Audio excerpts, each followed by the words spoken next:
Saya pernah ramal pada pertengahan tahun lalu bahawa inflasi akan menjadi masalah besar sebab pandemik, tapi saya tak terfikir akan berlaku peperangan di antara Rusia dan Ukraine. Keadaan hari ini adalah keadaan amat luar biasa.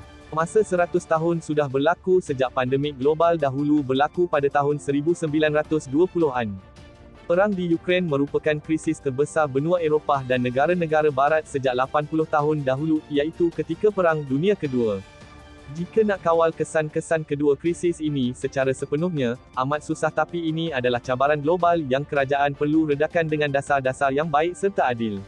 Sebagai negara pengeksport komoditi yang besar, Malaysia ada kelebihan dalam situasi ini. Harga-harga komoditi kini pada harga yang amat tinggi. Harga sawit adalah 3 hingga 4 kali ganda berbanding harga sebelum pandemik bermula. Harga gas asli pula naik sehingga 10 kali ganda lebih tinggi. Itulah sebab Petronas mampu melaporkan keuntungan besar sebanyak RM23 bilion bagi 3 bulan pertama tahun ini. Tidak mustahil sekiranya keuntungan mencecah RM100 bilion bagi keseluruhan tahun ini.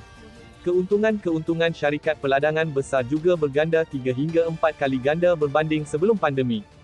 Begitu juga dengan sektor pembuatan elektronik yang sedang berkembang pesat dengan permintaan dunia yang tinggi. Kita terkesan dari satu sudut, tetapi kita juga penerima manfaat dari kedua-dua krisis ini dari segi pendapatan susulan harga global komoditi yang mencecah paras tertinggi.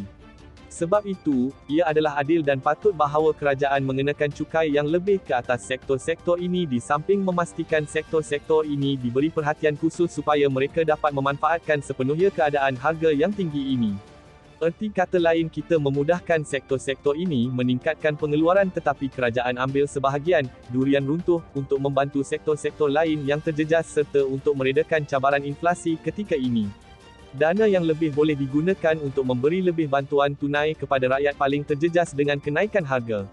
Program pertanian dan penanaman makanan berskala amat besar boleh dimulakan dengan kerjasama kerajaan-kerajaan negeri supaya kita kurang bergantung kepada import.